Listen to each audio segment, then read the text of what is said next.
बिस्मिल्लाहिर्रहमानिर्रहीम। कैसे हैं आप सब लोग? अगर आप सब लोग इस वीडियो पे आ गए हैं, जो भी इस वीडियो पे आ गया उसके उसके साथ मैं सिर्फ पहले दो बातें करना चाहती हूँ, ये ज़रूरी। उसके बाद हम अपनी ऑफिशियल वीडियो स्टार्ट करेंगे। पहली बात तो ये है कि इस जो बुक है इसका कोई हैंड आउट नहीं है, और ये जो कॉस्ट है ये भी अपडेट हुआ हुआ है। मेरे पास इसकी बुक पड़ी हुई है, लेकिन वो आई थिंक 2020 से पहले पहले वाले की हैं, लेकिन इसके बाद इसका कॉस्ट अपडेट हुआ है, और उसके अलावा इसकी कोई हैंड आउट भी नहीं है। तो और इसके अलावा मैंने यूट्यूब पे सारी छानबीन किया, लेकिन मुझे कोई भी वीडियो नहीं मिली ऐसी अच्छी जिससे तैयारी हो सके। तो मैं आप लोगों से रिक्वेस्ट करना चाहूँगी कि अगर आपकी नज़र में ऐसी कोई वीडियो है या ऐसा कोई मटेरियल है जिससे अच्छी तैयारी हो सके, तो प्लीज़ मुझे लाजमी बताइएगा। अगर कोई लिंक है तो मेरे साथ लाजमी शेयर कीजिएगा। और दूसरी ज़रूरी बात मैं ये करना चाहती हूँ कि मैंने एक वीडियो देखी है। मैं यूट्यूब का नाम चैनल का नाम नहीं लेना चाहती, क्योंकि मैं खुद भी उनकी वीडियो से काफ़ी पहले पढ़ती रही हूँ, ठीक है। तो मैं किसी को भी डिफेम या कुछ बुरा नहीं कहना चाहती, लेकिन मैं सिर्फ इतना सा कहना चाहती हूँ कि आप लोग सिर्फ अपने व्यूज़ की खातिर किसी बच्चों का फ्यूचर ख़राब ना करें।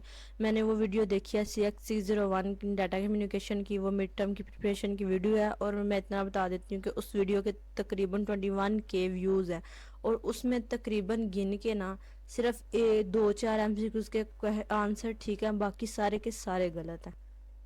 तो मुझे बड़ी डिसअपॉइंटमेंट हुई है, और लोगों ने नीचे बकायदा कमेंट भी किए हुए थे कि आपको पहले रिसर्च कर लेनी चाहिए थी इस वीडियो को बनाने से पहले।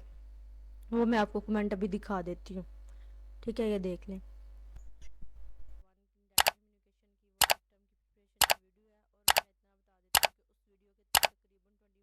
तो इस वीडियो की बात तो मैं आपको 110% श्योरिटी के साथ कह सकती हूँ कि आपकी इसके साथ अच्छी तैयारी हो जाएगी। और इसके अलावा मैं 99% श्योर हूँ कि मेरे सारे आंसर्स बिल्कुल ठीक है, मैंने डबल चेक किए हैं इसको बनाने से पहले, ठीक है। लेकिन अगर आपको मैं इंसान हूँ, हो सकता है कोई ना कोई गलती हो गई हो, और अगर आप को लगा कोई गलती है या कोई गलती हुई तो वो भी आप मुझे लाजमी बताइएगा। और मैं जो है ना माजरत करती हूँ अभी से अगर कोई मिस्टेक हुई, लेकिन मैंने 110% अपनी तरफ से कोशिश किया कि ये फ़ाइल बिल्कुल अच्छी तैयार हो। हम जो है ना अपना ऑफिशियली वीडियो का आगाज़ करते हैं। सबसे पहले हमारी बुक है डाटा कम्युनिकेशन। तो हम सबसे पहले समझ लेते हैं। मैंने ये इस तरह की वीडियो बनाई है कि जिन लोगों ने बुक को एक दफ़ा हाथ तक नहीं ना लगाया, वो भी ये एक दफ़ा पढ़े, तो उनकी जो है ना अच्छी तैयारी हो जाए। हमारा जो बुक है उसका नाम है डाटा कम्युनिकेशन। तो डाटा कम्युनिकेशन होता क्या है, तो वो हम पढ़ेंगे। Data communication refers to the exchange of data or information between devices over a medium. This process involves transmitting digital or analog data between two or more points using signals. This goal is to ensure the efficient and reliable transfer of information. तो इसमें basically data communication में हमें ये होता है कि हमने अपना डाटा और इन्फॉर्मेशन जो होती है ना वो ट्रांसमिट करनी होती है एक जगह से दूसरी जगह यूजिंग सिग्नल्स। उसमें हमारे पास डिजिटल सिग्नल्स भी होते हैं और एनालॉग सिग्नल्स भी होते हैं, सही है। तो हमारा इसमें हम ये इंश्योर करना होता है कि हमारा जो एफिशिएंट और रिलायबल तरीके से हमारी ट्रांसफ़र हो जाए। तो बाकी ये थोड़ा सा लिखा था, by studying data communication you will gain a fundamental understanding of how modern devices communicate, the technologies behind the internet and the role of networking in our digital world. It an exciting and special field. तो इसमें basically जो हमारा Instagram, Snapchat, Facebook, TikTok, WhatsApp, ये सब में जो हम एक दूसरे के साथ कम्युनिकेट कर रहे होते हैं, वो एक दूसरे पर डाटा शेयर कर रहे होते हैं, जिसमें वीडियो, ऑडियो, मैसेजेस सब कुछ होता है। तो ये एक कम्युनिकेशन होती है, ये एक डाटा कम्युनिकेशन है। तो हम इसमें पढ़ेंगे कि ये किस तरह से हमारा जो कम्युनिकेशन होती है, इसके पीछे जो फंडामेंटल इस बेसिक्स जो इसकी हैं वो क्या है। ये एक इंट्रोडक्शन था। आगे है what you will study in data communication. तो ये हम मैंने लिख दिया था, पर मैं पढ़ूंगी नहीं क्योंकि फिर वीडियो काफ़ी लंबी हो जाएगी। आप ये खुद ही पढ़ लीजिएगा, ठीक है। मैं एक दफ़ा आपको दिखा देती हूँ कि इसमें हम ये सब कुछ पढ़ेंगे। बाकी हमारा क्विज स्टार्ट होंगे तो हमारे पास सबसे पहले है डिजिटल सिग्नल, क्योंकि मैंने आपको पहले बताया कि कम्युनिकेशन हमारी डिफरेंट सिग्नल्स के थ्रू होती है। डिजिटल सिग्नल होते हैं, एनालॉग सिग्नल होते हैं। तो हम सबसे पहले पढ़ लेते हैं कि डिजिटल सिग्नल क्या होता है।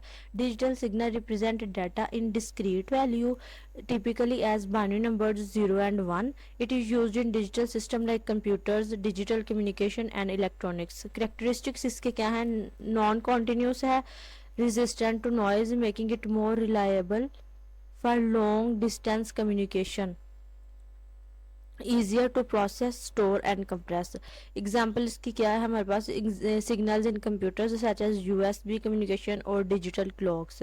अब एनालॉग सिग्नल हमारे पास क्या है, an analog signal represent data as continuous wave form. इसमें अब एक देखें कि ये जो हमारे पास डिजिटल सिग्नल होते हैं ये डिस्क्रीट होते हैं, ये नॉन कॉन्टिन्यूस होते हैं, लेकिन जो हमारे पास एनालॉग सिग्नल होते हैं वो कॉन्टिन्यूस होते हैं, varying over time. It is used in system where smooth and continuous variations are needed like audio and video signals.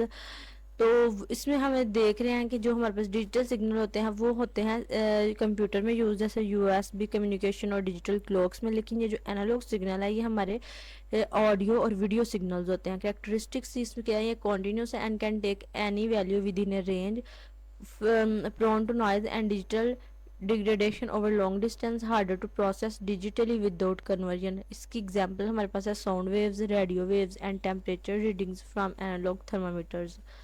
ठीक है, ये इसके कुछ की डिफरेंस है, ये भी आप पढ़ लीजिएगा. तो ये हमारे पास होती है, ये हमारे पास होते हैं एनालॉग सिग्नल. ठीक है, जो ये इस तरह की फॉर्म में होते हैं. ठीक है, ये एनालॉग सिग्नल होते हैं. और जो हमारे पास डिजिटल सिग्नल होते हैं वो कुछ ऐसी फॉर्म में होते हैं. सही है, ये आपको इसका डिफरेंस समझ आ गया होगा. सेकेंड एमसीक्यू हमारे पास, signal is represented by discrete value. Digital signal जो होते हैं वो डिस्क्रीट वैल्यू होते हैं. मैंने आपको पहले डेफिनेशन पढ़ा दिया है, देख लें तो वो अभी हमारे काम आ गई है कि जो हमारे पास होते हैं, ये अभी लिखा भी हुआ था. Let me show you guys, ये देखें, are digital signal represent discrete value. ठीक है, तो ये हमारे पास पहले एमसीक्यूज ये वाला आ गया कि dash signal is represented by discrete value, तो वो हमारे पास है digital signal. Which of the following technique are use for analogue to digital conversion. तो एनालॉग और डिजिटल कन्वर्जन में हमारे पास कौन सी टेक्निक यूज होती हैं, हमारे पास होती हैं pulse code modulation and delta modulation. ये दोनों टेक्निक्स हमारे पास यूज होती हैं. Dash category of coaxial cable used for thin ethernet RG58. The communication at the application transport and network layer is logical. Unipolar encoding scheme use voltage level. Unipolar में हमारे पास एक होते हैं, ठीक है, और बाइपोलर में दो. The most common connector used by coaxial cable is BNC. अब कुछ एमसीक्यूज ऐसे होते हैं जिनके पीछे एक साइंस होती है, एक कॉन्सेप्ट होता है, और कुछ एमसीक्यूज ऐसे होते हैं जिन्हें हमें रट्टा भी लगाना पड़ता है. तो मैं यहाँ आपको कोई वो न्यूटन के लॉ नहीं समझाने बैठ रही कि ये होगा वैसा होगा. आपने अब खुद करना है कि दिन थोड़े हैं हमारे पेपर में. जो आपको कंसेप्ट है चलो वो तो आप कंसेप्ट याद करें या उसको अंडरस्टैंड करें, लेकिन जो कंसेप्ट नहीं है या जो कुछ बेसिक एमसीक्यूज हैं उनको आप रट्टा लगाएं, क्योंकि नंबर तो लेने हैं ना, वैसे तो नहीं ना करना. आगे नेक्स्ट एमसीक्यू है, in TCP IP protocol the process of adding header at each layer on sending side is known as encapsulation. Encapsulation वो होता है कि जब आप इसकी बेसिकली डेफिनेशन ये है कि आप एक लेटर में आप कुछ लिखते हो, उसको सील कर देते हो, ठीक है, उसमें जो हेडर है वो ऐड कर देते हो और फिर आप उसको सेंड कर देते हो. फिर जो अगला इंसान रिसीव करता है फिर उसको खोलता है और इन्फॉर्मेशन उस तक मिल जाती है. वो इनकैप्सुलेशन होती है. जैसे कि आप व्हाट्सएप पे जब किसी को मैसेज करते हैं तो उसके ऊपर लिखा होता है ना इनक्रिप्ट, ठीक है, ऐसे लिखा होता है, आपने देखा होगा. ठीक, पता नहीं मेरे स्पेलिंग भी ठीक है नहीं, इनक्रिप्ट लिखा होता है, ठीक है. तो इसका मतलब ये होता है कि आपका जो डाटा है ना वो बिल्कुल सेव है. तो एंड टू एंड इनक्रिप्ट लिखा होता है कि जी आपका डाटा सेव है बिल्कुल ही, और जो है ना इसको कोई भी देख नहीं सकता, यूज़ नहीं कर सकता, ठीक है. तो ये बेसिकली इनकैप्सुलेशन यही होती है. बाकी नेक्स्ट एमसीक्यू है हमारे पास, dash is a type of serial transmission in which data bits are transmitted as a continuous stream. सबसे पहले तो यह है कि सीरियल ट्रांसमिशन है जिसमें जो हमारा डाटा है वो ट्रांसमिट हो रहा है कॉन्टिन्यूस स्ट्रीम में, in with A master clock. Start bits and stop bits and gaps are not used. Transmitter and receiver time is sync. तो ये हमारे पास जिसका करेक्ट ऑप्शन है वो सिंक्रोनाइजेशन है, और जिसमें स्टार्ट बिट्स और स्टॉप बिट्स यूज होती है ना वो हमारे पास ए सिंक्रोनस होता है, ठीक है. नेक्स्ट एमसीक्यू है हमारे पास, why did OSI open system interconnection model not replace TCP TCP/IP transmission control protocol internet protocol as the standard networking model. तो इसका जो करेक्ट ऑप्शन है वो है OSI was developed after TCP/IP was fully establish in networking industry. ठीक है, इसमें जो हमारे पास OSI है, जैसे ये OSI, उसके बाद TCP/IP, इनके जो आगे ये स्टैंडर्ड फॉर्म है ना, ये मैंने खुद लिखी थी ताकि ये इस तरह के MCQs भी आ जाते हैं कि इसकी स्टैंडर्ड फॉर्म क्या है। सही है, तो नेक्स्ट MCQs है हमारे पास, what analogy best describe encapsulation and decapsulation in internet protocol layering. तो इसमें जो हमारे पास है ये देखें, encapsulation is like putting a letter inside a envelope before sending it. वो कह रहे हैं कि इनकैप्सुलेशन ये है कि आपने एक एनवलप में लेटर डाला है उसको सेंड करने से पहले, and decapsulation is opening the envelope to read the letter upon recipient. और डिकैप्सुलेशन ये है कि आप वो जो रिसीवर है उसको लेटर मिल गया और वो उसको ओपन करके रीड कर रहा है। तो ये एक बेसिक सी जो है ना इंफॉर्मेशन है कि आपने एक लेटर भेजा है, ये एक सेंडर है, ठीक है, और एक ये रिसीवर है, और ये इसने एक लेटर भेजा है, लेटर है उसको इनकैप्सुलेट कर दिया, इसको बंद कर दिया किसी चीज़ में ताकि इसको कोई खोल ना सके, इसको वो ट्रांसफ़र करता है, फिर ये बंदा इसको खोलता है लेटर को और पढ़ता है। तो ये हमारे पास जो होती है ना वो होती है इनकैप्सुलेशन और डिकैप्सुलेशन की। ये इसको बंद करके पूरी तरह से ऐसे कवर करके भेज रहा है कि हमारा डाटा कोई लीक ना हो। ठीक है, ये एक लेटर के एनवलप के अंदर रहे, और जब रिसीवर के पास पहुंचता है तो वो फिर इसको जो है ना डिकैप्सुलेट करता है और इसको यूज़ करता है। ठीक है, बाकी नेक्स्ट MCQ है हमारे पास, which of the following best illustrate the concept of decapsulation in internet protocol layering. Decapsulation क्या होता है, तो वो कह रहे हैं unzipping a compressed file on your computer to access its content. अब उसको अनजिप कर रहा है, उसकी जिप खोल रहा है कि उसके कंटेंट को असेस करने के लिए, ये एक डिकैप्सुलेशन होता है। अभी इनकैप्सुलेशन और डिकैप्सुलेशन आपको नाम से पता चल जाता है कि इनकैप्सुलेशन मतलब उसको सिक्योर कर रहे हैं और डिकैप्सुलेशन के उसको ओपन कर रहे हैं ताकि उसके जो कंटेंट है उसको असेस कर सके। तो ये आपने लाजमी तौर पे अंडरस्टैंड करना है इनकैप्सुलेशन और डिकैप्सुलेशन के कंसेप्ट को। नेक्स्ट हमारे पास, why did OSI model not replace TCP/IP protocol as the standard networking. ये MCQs रिपीट हुआ है कि OSI was developed after TCP/IP was fully established in network industry. वो ये कह रहे हैं कि OSI जो है ना वो TCP/IP के फुली एस्टैब्लिश होने के बाद डेवलप हुआ है। Routing is performed in layer, select the correct option. तो राउटिंग जो हमारी होती है वो नेटवर्क लेयर में होती है। Second principle in protocol layering states that the two objects under each layer at both sides should be select the correct option। Second principle in protocol layering हमारे पास क्या है, वो है identical। If we want, we need to make each layer so that it is able to perform two opposite tasks, one in each direction। Two है ना, two opposite task, ये है हमारे पास बाई डायरेक्शनल कम्युनिकेशन। नेक्स्ट है हमारे पास, enable us to divide a complex task into several smaller and simpler task. तो वो हमारे पास जो वो ये हमारे पास प्रोटोकॉल लेयरिंग जो एक कम्प्लेक्स टास्क को ना डिवाइड कर देता है स्मॉलर पार्ट्स में। The router is involved in only layers. There is no transport or application layer in a router, as a router is used only for routing. Three layers. Next MCQs है हमारे पास, the term means that each upper layer protocol is supported by the service provided by one or more lower layer protocols। Select the correct option। तो इसका जो हमारे पास correct option है वो हमारे पास hierarchical. Next हमारे पास ऐसा है, व्हेन टू और more networks are connected they make an. Select the correct option. जब दो या दो से ज़्यादा नेटवर्क मिलते हैं तो वो क्या बनाते हैं, वो बनाते हैं इंटर नेटवर्क। नेक्स्ट हमारे पास क्वेश्चन है, dash is a network with more than two ends. Select the correct option, more than two ends. तो वो हमारे पास है स्विच्ड वैन। नेक्स्ट MCQs है, in the department of defence DOD was interested in finding a way to connect computer to that the researchers they funded could share their finding तो ये advance research product agency ARPA। Next MCQ है which line coding scheme ensure that the signal never cross the time axis, simplifying signal detection and synchronization। तो उसके लिए हमारे पास कौन से signal होते हैं? Unipolar, NRZ, non return to zero. Which statement accurately describe the AMI alternate mark inversion line coding scheme? Binary 1 is represented by alternating positive and negative voltage level। ये हमारे पास इसका करेक्ट आंसर है। Next है हमारे पास dash is the correct formula to determine the total number of ports needed for one system connected in a mesh network. तो उसके लिए हमारे पास जो फार्मूला वो होता है n multiply n।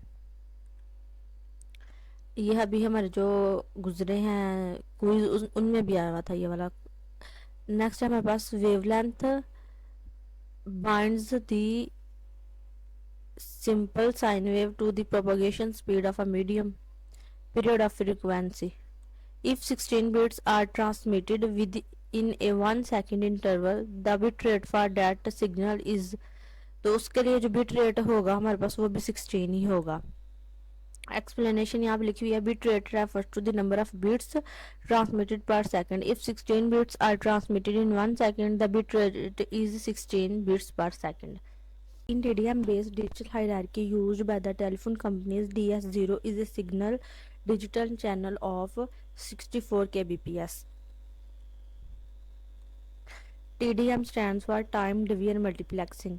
In dash scheme, all the signal levels are on one side of the time axis. One side वो हमारे पास unipolar। एक्सप्लेनेशन ये सारी लिखी हुई है, और अगर मैं इसको पढ़ने बैठ गई तो वीडियो लंबी हो जाएगी, तो ये आप एक दफ़ा गौर से पढ़ लीजिएगा। और ये पोलर और बायपोलर के बारे में लिखा हुआ है, ये भी पढ़ लीजिएगा। नेक्स्ट हमारे पास है इन TCP/IP model the physical layer exchange data in the form of bits. जो हमारे पास फिजिकल लेयर है वो एक्सचेंज डाटा करती है किस फॉर्म में? बिट्स की फॉर्म में। Why not other options? जो हमारे पास पैकेट्स होते हैं ये नेटवर्क लेयर में होते हैं, और जो फ्रेम होता है वो डाटा लिंक लेयर में होता है। ये भी बहुत से MCQs इस तरह कहना है। सो कीप इन माइंड कि जो हमारे पास बिट्स होती हैं वो हमारे पास होती हैं फिजिकल लेयर में, पैकेट्स होते हैं नेटवर्क लेयर में, और फ्रेम जो एक्सचेंज डाटा यूज होता है डाटा लिंक लेयर में। नेक्स्ट MCQs है dash model of serial transmission guaranteed fix rate data isochronous. ठीक है, तो ये दूसरे के सिंक्रोनस और एसिंक्रोनस के बारे में भी लिखा हुआ है, ये भी आप पढ़ लेना वीडियो स्टॉप करके। नेक्स्ट है हमारे पास in analogue transmission of digital data the required bandwidth is always proportional to the signal rate except dash a digital to analogue conversion technique FSK frequency shift keying। Electromagnetic waves range in frequencies from 1 Hz to 300 Hz are called radio waves। ये आपने याद रखना है कि जो 1 Hz से 300 Hz के दरमियान होती हैं वो हमारे पास रेडियो वेव्स होती हैं। Dash is normally used where speed is priority in data transfer. वो कह रहे हैं कि अगर आपको स्पीड प्रायोरिटी है आपकी, कि आपको जल्दी किसी कोई डाटा ट्रांसफ़र करना है, ठीक है, आप स्पीड को प्रायोरिटी दे रहे हैं, तो वो तब आप कौन सा ट्रांसमिशन मीडियम यूज़ करेंगे अपना डाटा ट्रांसफ़र करने के लिए? तो वो हमारे पास होता है पैरेलल ट्रांसमिशन। उसमें यह होता है कि ये पैरेलल ये होता है ना, तो इसमें आपके बहुत से वायर्स और केबल्स लगी होती हैं, तो वो एक ही टाइम पे बहुत सारा डाटा ट्रांसफ़र हो जाता है एक टाइम पे। तो इसलिए ये जो होती है तकनीक यूज़फुल होती है जब आपने स्पीडली कोई चीज़ सेंड करनी होती है। नेक्स्ट हमारे पास है नेक्स्ट ये वाला हमारे पास MCQs है in transmission impairment that occur from a signal with high energy with a very short period of time। तो ये हमारे पास कौन सा होता है? ये हमारे पास होता है impulse noise, also known as white noise और गॉसियन नॉइज़। ठीक है, ये एक नॉइज़ होती है। नॉइज़ वो होती है कि जब हम कोई सिग्नल अपना या कोई डाटा ट्रांसफ़र कर रहे होते हैं तो रास्ते में हमारे नॉइज़ आ जाती है, जिसकी वजह से हमारा जो डाटा है वो जल्दी नहीं पहुंच पाता, या फिर उसमें कोई चेंजेस वगैरह हो जाते हैं। तो इसको हम जो है ना वो कहते हैं नॉइज़। ठीक है, नेक्स्ट एमसीक्यूज देख लेते हैं। ये लिखा हुआ है तकरीबन मैंने सारा, नॉइज़, थर्मल नॉइज़ क्या होता है, दूसरे इंड्यूस नॉइज़ क्या होता है, ये भी आप एक दफ़ा पढ़ लीजिएगा। नेक्स्ट एमसीक्यूज है, in a star based network comprising of 4 computers and 1 switch, total number of cables needed. तो इसमें वो कह रहे हैं कि आपके पास 4 कंप्यूटर हैं, ये हमारे पास 4 कंप्यूटर हैं और एक हमारे पास ये स्विच है, तो हमें कितनी केबल्स चाहिए होंगी इनको आपस में कनेक्ट करने के लिए। तो हमारे पास अगर 4 कंप्यूटर हैं तो हमें 4 ही केबल्स चाहिए होंगी इनको आपस में कनेक्ट करने के लिए। तो 4 हमारे पास करेक्ट आंसर है। The upper most layer of TCP IP protocol suit is, जो सबसे अपर मोस्ट लेयर होती है टीसीपी आईपी प्रोटोकॉल सूट में, वो हमारे पास होती है एप्लीकेशन लेयर। ठीक है, तो सेकंड हमारे पास होती है ट्रांसपोर्ट लेयर, थर्ड होती है इंटरनेट लेयर और फोर्थ होती है internet access layer. Next MCQ है हमारे पास, when the bandwidth of a link is greater than the combined bandwidth of a signal we dash we use, कौन सी मल्टीप्लेक्सिंग होती है, वो हमारे फ्रीक्वेंसी डिवीजन मल्टीप्लेक्सिंग होती है। In an analog hierarchy to carry voice channel a group can carry 60 voice channels.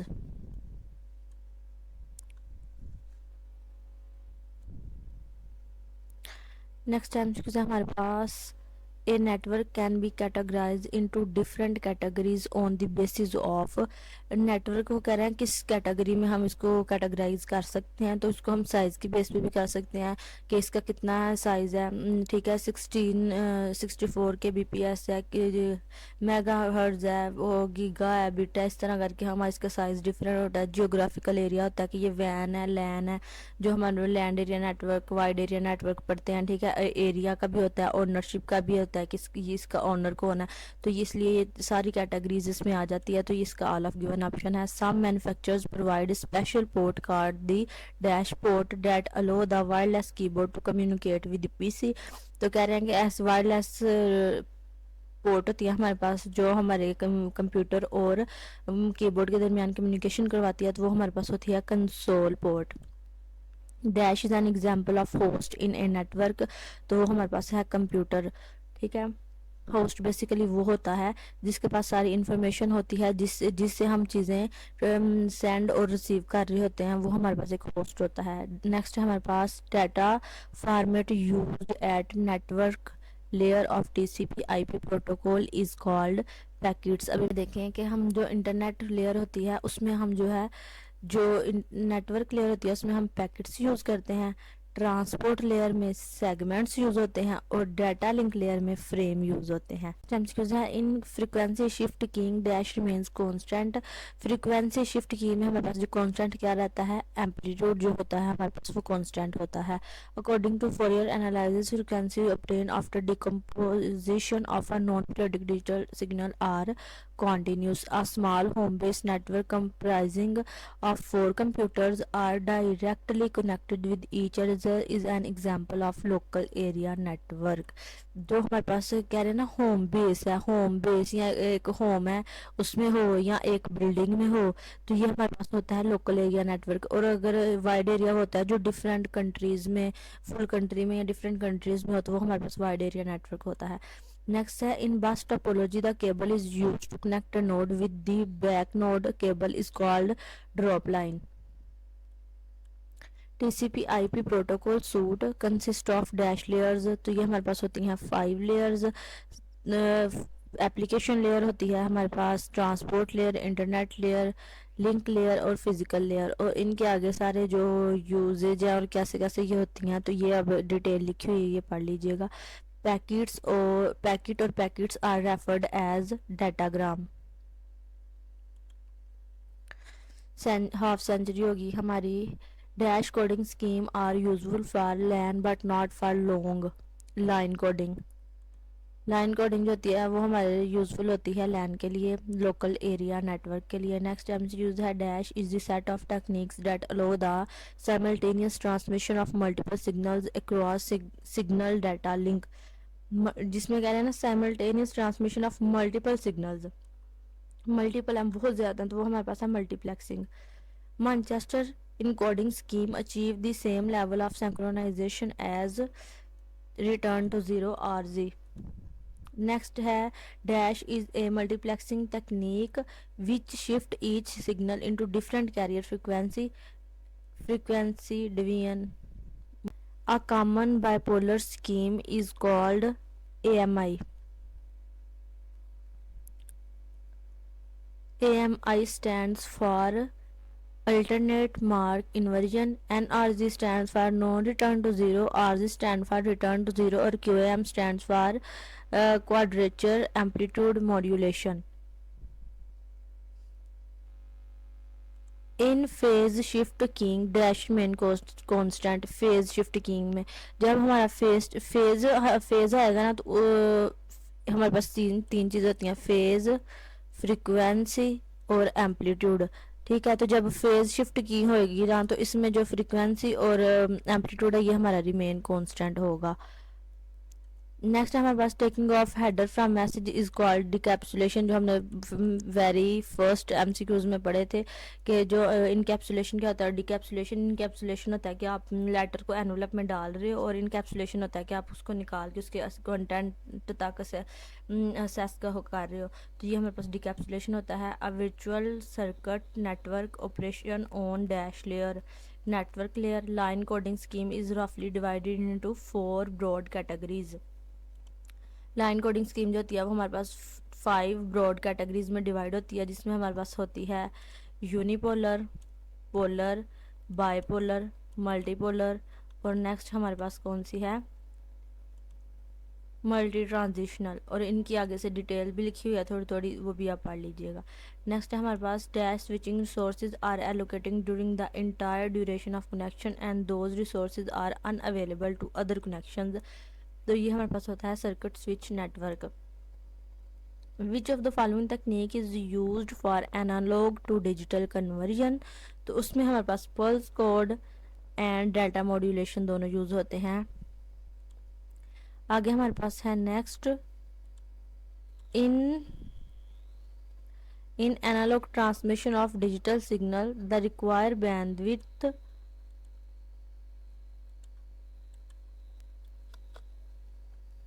is always proportional to signal rate except in PSK. PSK हमारे पास stand for, ये आपने मुझे बताना है क्या स्टैंड फॉर क्या करता है, क्योंकि स्टैंड फॉर को भी याद करना बहुत ज़रूरी है। इनके standard form unite of phase is unite नहीं यूनिट होगा,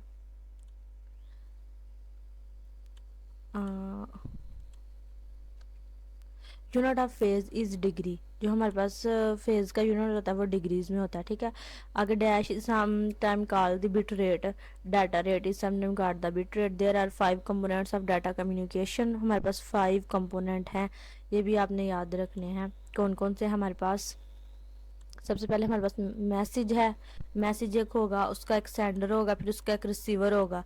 ट्रांसमिशन मीडियम होगा, एक मीडियम होगा जिससे वो सारी चीज़ें ट्रांसफ़र हो रही हैं, और फिर प्रोटोकॉल्स आ जाएंगे, टीसीपी आईपी प्रोटोकॉल्स, जिसके ज़रिए ये सारा कुछ सेंड होता है। ठीक है, ये 5 सोर्सेज होते हैं हमारे पास। नेक्स्ट है हमारे पास in a fibre optical cable the diameter of their core of diameter of their cladding both expressed in micrometers. ठीक है, ये मिलीमीटर और सेंटीमीटर आपने बिल्कुल नहीं करना क्योंकि ये माइक्रोमीटर है। डायमीटर ऑफ कोर, जो एक हमारे पास एक केबल होती है उसका एक कोर होता है और एक उसकी साइड पे क्लैडिंग होती है, वो कहते हैं वो बोथ एक्सप्रेस्ड इन माइक्रोमीटर्स होते हैं। Dash signal can take infinite level of intensity over time, analog bipolar use two voltage levels. Next कुछ एमसीक्यूज हैं, ये भी देख लें। In dash modulation frequency and amplitude remain constant. ये हम पहले भी पढ़ के आए हैं कि जो हमारे पास फेज होता है उसमें जो फ्रीक्वेंसी और एम्पलीट्यूड है वो दोनों कांस्टेंट होते हैं। नेक्स्ट है हमारे पास modulation of analogue signal is needed if the medium is band pass in nature. Dash cable is used in wavelength division multiplexing. तो हमारे पास फाइबर ऑप्टिक केबल जो है वो यूज़ होती है। We can have combination of dash possible codes in a 5 bit code. तो ये इसका है 2n, इसका ये फार्मूला है 2 की 5 होगा 32 आएगा, और 2 को 5 टाइम मल्टीप्लाई करेंगे तो 32 आ जाएगा। नेक्स्ट है signals travel through fibre optic cables are in the form of light. Light की फॉर्म में वो ट्रैवल करते हैं। WDM stand for wavelength division multiplexing. QPS के stand for quadrature phase shift की। मैंने आपको बताया था ना कि ये जो स्टैंडर्ड फॉर्म वाले होते हैं ये भी लाजमी आते हैं कि ये स्टैंड फॉर, ये स्टैंड फॉर, तो वो सारे लाजमी एक दफ़ा पढ़ लीजिएगा। नेक्स्ट है N इक्वल है S XR is the formula of finding baud rate, which multiplexing technique shift each signal to a different carrier frequency TDM. In dash scheme, all the signal levels are on one side of the time axis, either above or below, unipolar. Dash is the correct formula to determine total number of ports needed for one system connected in a mesh network and multiply by n. Next है wavelength binds the dash of a simple sine wave to the propagation speed of the medium period and frequency. If 16 bits are transmitted within a 1 second interval, the bit rate for that signal is 16. Low pass channel with dash bandwidth is not real and is used for theoretical modeling infinite. In bidirectional communication, each layer performed two opposite tasks in each direction, two opposite tasks. Dash is the data format used at transport layer of TCP/IP protocol suite segment. Simple sine wave can be used to send amplitude. Frame travel in dash layer of TCP/IP protocol suite data link. Communication between two users in a cellular mobile network is an example of full duplex communication. Routing is the function of dash network layer. अब हमने जितने भी MCQs किए हैं उनमें ये वाले हमसे मिस हो गए हैं। Full duplex, half duplex, simplex, complex, ये वाले जो है ना ये भी आप एक दफ़ा लाजमी कर लीजिएगा, ठीक है। सो ये थी हमारी आज की वीडियो, क्या आपको ये पसंद आई होगी। अगर कोई भी मुझसे मिस्टेक हुई है तो उसके बारे में मुझे लाजमी बताइएगा। और जो है ना जो मैंने आपको वीडियो में पहले जिक्र किया था वो वाली वीडियो आप ना देखिएगा। बाकी आप जितनी मर्जी उनके चैनल में देखें, मुझे कोई मसला नहीं, मैं बस वो कह रही थी कि आपके क्वेश्चन गलत ना हो। बाकी बेस्ट ऑफ लक आपके पेपर्स के लिए। मैं दुआ करूँगी कि आप सबके पेपर बहुत अच्छे हों। सो बाय बाय, अल्लाह हाफिज़।